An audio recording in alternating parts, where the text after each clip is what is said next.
And the first one is a guy that, in talking to you, I know you like, Dillon Gabriel. Saw him in the college football playoff with Oregon.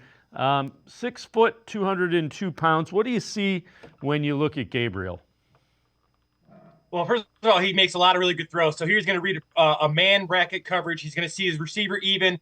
Obviously, the old term, you're even, we're leaving. He does a really good job of anticipation, understanding where he's going to be. Now, the one thing he struggles with is when he gets off rhythm, right? So he's got to reset his feet. Sometimes his feet will be wrong, and he doesn't step into his throws. Now, you're talking about a guy who played for three high-level schools and threw for 18,000 yards and 155 touchdowns. So the production is there. Threw the ball very well at Senior Bowl. Be interested to see how, obviously, his pro day, some things are going to be very important for Dillon Gabriel.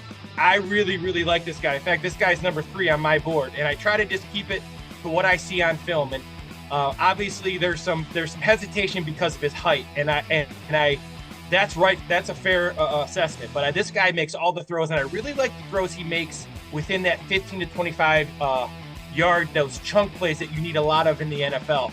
I thought he played really good against high-level competition. When they beat the Buckeyes early in the season, I thought he played really well. And then, as you and I were talking about, I thought he played really well after a rough start in the playoff game. So just a guy I'm really high on. I love his mechanics. I love his moxie. I think he's a guy who's going to be a really good pro, either as a starter or as a backup, but he's going to be a very high contributor to some NFL team. Yeah, and as you mentioned, played a lot of college football.